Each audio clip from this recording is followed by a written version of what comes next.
Belajar perangkat desa hanya di channel Lilik Wiji. Halo sedulur semuanya, berjumpa kembali di channelnya Lilik Wiji tentunya. Oke, dalam video kali ini sedikit berbeda ya. Biasanya saya tidak memunculkan wajah saya. Nah sekarang saya memunculkan wajah saya yang sebenarnya ya. Jadi ini suara-suara yang kalian dengarkan di video-video sebelumnya. Oke. Kali ini kita akan membahas tentang hal-hal yang perlu kalian tahu sebelum kalian mendaftar menjadi calon perangkat desa. Nah, kita langsung saja ya ke yang pertama. Oke ya, kita langsung saja. Yang pertama itu teman-teman itu harus tahu tentang pengondisian. Pengondisian ini tidak semua daerah seperti ini ya, hanya daerah-daerah tertentu saja. Jadi tidak boleh disamaratakan di seluruh Indonesia itu ada pengondisian semuanya, enggak semuanya ya, tapi hanya daerah-daerah tertentu saja. Pengondisian itu apa? Pengondisian itu semacam kecurangan ya. Jadi adanya tes itu hanya untuk formalitas saja gitu. Jadi sebelum tes itu sebenarnya sudah ada kandidat yang nantinya sudah menang gitu loh. Jadi sudah jadi perangkat nantinya. Jadi kandidat satu ini yang sudah dikondisikan ini nanti sudah jelas menjadi perangkat desa. Nah mereka atau dia itu ikut tes itu hanya untuk formalitas saja. Jadi kan memang jadi perangkat desa itu kan harus melewati beberapa ujian ya. Jadi ujian-ujian itu ya hanya untuk formalitas saja. Nah kasihannya itu ya peserta-peserta yang sudah berjuang, sudah mengorbankan waktu ke sana kemari untuk mengumpulkan berkas. Nah ini pengondisian itu memang seperti itu, dan saya sarankan untuk teman-teman jangan menggunakan cara-cara seperti ini ya. Jangan jadi perangkat lewat jalur pengondisian, itu menurut saya janganlah. Kita cari yang halal saja. Jadi kita cari yang berkah saja gitu ya. Jadi buat teman-teman tetap semangat belajar ya.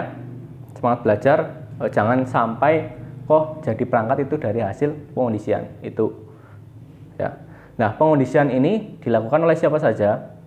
Ini banyak sekali kemungkinan yang bisa terjadi. Yang pertama, bisa saja itu dari kepala desa dengan pihak yang bersangkutan ini, atau orang yang atau peserta ujian ini ya, itu bisa.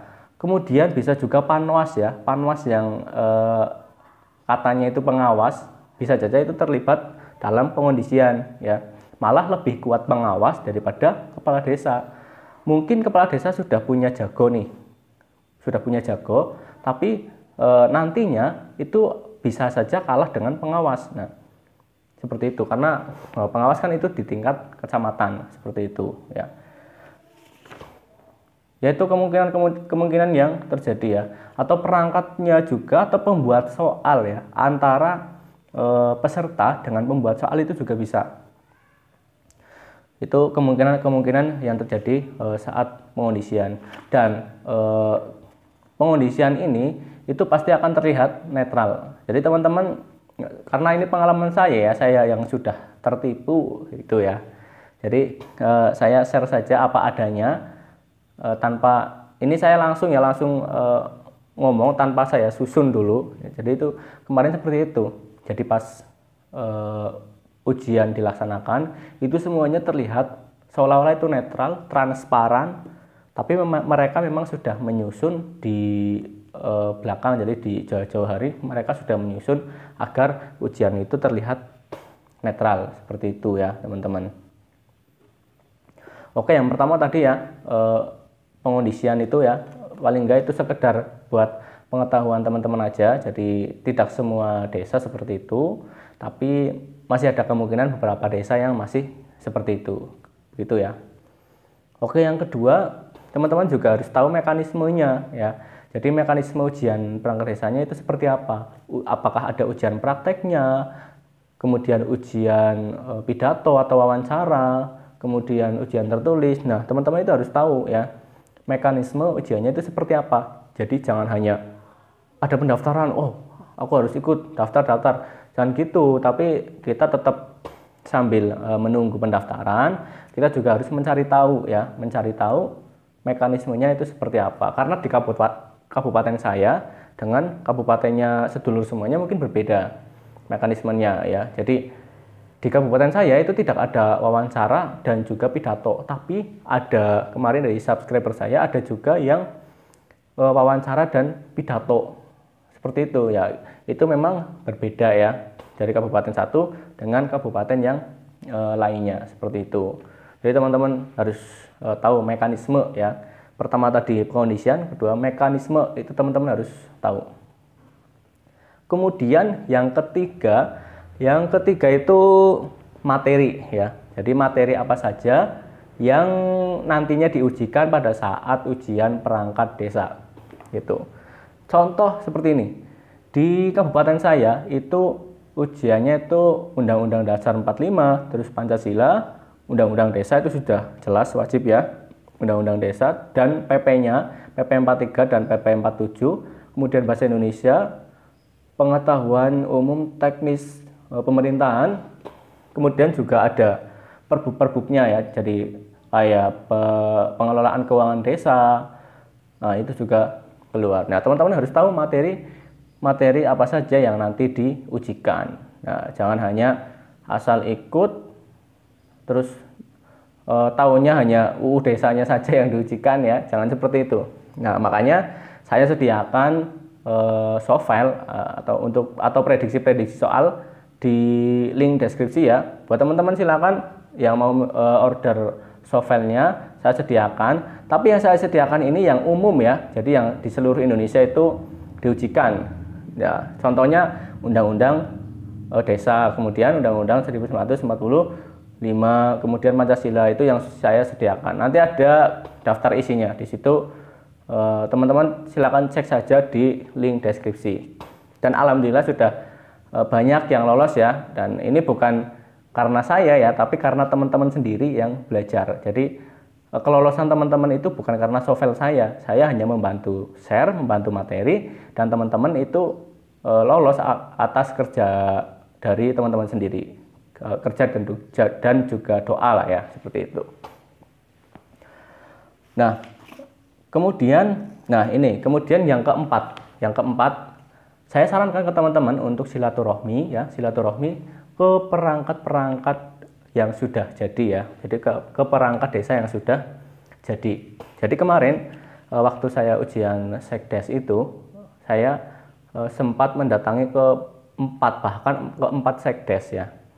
Yang pertama itu sekdes desa saya sendiri. Nah, saya sharing, ternyata banyak yang belum saya ketahui dalam ujian sekdes. Contoh materi-materi ya.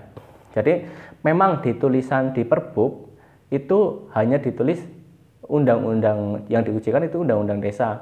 Tetapi sebenarnya itu ada tambahan. Contoh yaitu tadi yang pengelolaan keuangan desa. Terus Perbub tentang apalagi ya, pengelolaan dana desa seperti itu. Jadi ada tambahan-tambahannya.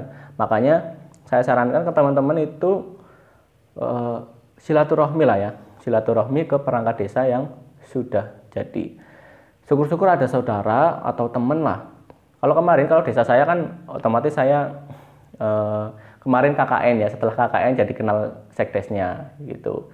Kemudian ke desa sebelah saya juga datangi dan benar-benar saya itu nggak kenal ya, nggak kenal, tapi saya dengan sopan saya datang, assalamualaikum, mau silaturahmi, terus saya sampaikan keperluan saya, ini mau tes sekdes mbak, ini ada juga yang karena ada sekdes yang perempuan juga ya, dan itu tetangga desa saya datangi silaturahmi dan saya gali informasi ya, seperti itu. Jadi teman-teman saya sarankan untuk silaturahmi biar tahu lebih detail tentang tipe-tipe soal yang keluar. Nah, seperti itu ya. Intinya jangan malu-malu kalau mau berhasil ya, seperti itu harus berusaha lah intinya. Berusaha sebagai niat kita juga silaturahmi ya, bukan untuk gimana ya, minta bantuan biar jadi atau bagaimana. Kita silaturahmi itu untuk sharing ya, materi apa saja yang diujikan, apa yang perlu saya persiapkan nanti sebelum ujian, seperti itu ya. Jadi jangan datang meminta channel biar saya nanti jadi perangkat desa gimana gitu, atau bayar dia untuk biar bantu nanti teman-teman jadi perangkat desa, jangan gitu. Intinya kita pakai cara yang halal saja ya, pakai cara yang berkah seperti itu. Perangkat desa yang jadi karena pengondisian memang mereka menerima gaji ya, gaji pokok mungkin besar ya, tapi keberkahannya itu belum tentu ada, seperti itu teman-teman. Itu prinsip saya seperti itu ya. Jadi walaupun saya dicurangi kemarin ya saya ikhlaskan, insya Allah nanti Allah itu mengganti yang lebih ya, insya Allah seperti itu. Nah kemudian yang kelima, nah ini yang terakhir ya, teman-teman itu telusuri profil desa ya, terutama ini perangkat desanya. Nah nanti perangkat desanya itu kira-kira kalau buat partner kerja enak atau enggak, seperti itu ya. Jadi profil desanya itu kan kita bisa mendaftar di desa lain ya. Kalau desa sendiri mungkin bisa tahu lah keadaan pemerintahan desa di desa kita sendiri. Tapi kalau kita daftar di desa lain, kita itu tidak tahu seperti apa ya, seperti apa kondisi pemerintahan di desa lain. Makanya kita perlu cari tahu ya, telusuri profil desanya, terutama kepala desa ya. Biasanya kalau korupsi yang di pemerintahan desa paling utama itu kepala desa. Karena apa? Karena pemegang kekuasaan tertinggi ya di desa itu adalah kepala desa. Jadi kalau kepala desanya baik, pasti di bawahnya insya Allah itu pasti bagus-bagus ya. Kalau kepala desanya aktif, produktif, banyak kegiatan ya, pasti di bawahnya juga akan mengikuti seperti itu ya. Jadi teman-teman cari tahu dulu, telusuri profil desa, perangkat desa yang nantinya akan menjadi partner kerja kita gitu. Soalnya kemarin saya juga sempat menelusuri desa yang mau saya ikuti ujian, tapi ternyata memang di perangkatnya itu ya kurang, gimana ya, silaturahminya itu kurang gitu. Jadi banyak yang egois seperti itu kan nanti akan menghambat pekerjaan kita seperti itu. Jadi ya ini perlu ya, telusuri profil desa itu perlu. Oke, seperti itu ya teman-teman. Kesimpulannya, yang pertama itu tentang pengondisian atau tentang kecurangan. Terus yang kedua itu tentang mekanisme perangkat desa ya ujiannya. Yang ketiga materi, keempat silaturahmi. Ini ya, silaturahmi ini sangat penting sekali. Kemudian yang kelima itu tentang profil desa. Nah mungkin seperti itu dulu ya. Dan saya mohon maaf jika banyak perkataan yang salah atau kurang ya dalam penyampaian saya atau kurang jelas, saya mohon maaf. Dan saya doakan buat teman-teman yang mau ujian dimudahkan ya. Dan juga jangan lupa berdoa ya, jangan hanya berusaha, tapi kita juga sertakan Allah dalam seluruh aktivitas kita. Belajar, kita berdoa ya, sebelum belajar berdoa, memohon kepada Allah supaya dimudahkan lah ya, supaya materinya itu nyantel di otak kita, seperti itu.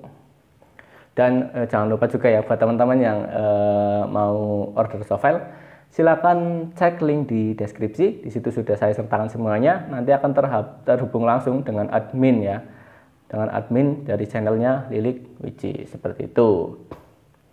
Oke, mungkin ada yang mau ditanyakan, silakan komen saja di kolom komentar. Apa yang mau kita bahas untuk kedepannya, kita sharing-sharing saja ya semuanya. Silakan komen saja di kolom komentar, nanti kita bahas bareng-bareng.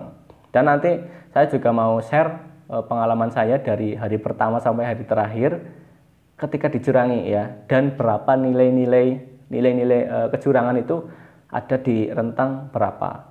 Karena untuk kecurangan itu ada rentang nilainya ya. Jadi ada rentang nilai dari sini, dari berapa sampai berapa itu ada rentang nilainya, seperti itu ya. Jadi nanti tunggu saja video selanjutnya, nanti akan saya share bentuk-bentuk kecurangannya itu seperti apa. Oke, sampai jumpa lagi di video selanjutnya dan selamat menunaikan ibadah puasa. Semoga lancar ya sampai nanti hari raya Idul Fitri. Oke, salam dari saya Lilik Wiji. Sampai berjumpa lagi di video selanjutnya. Wassalamualaikum warahmatullahi wabarakatuh. Semangat.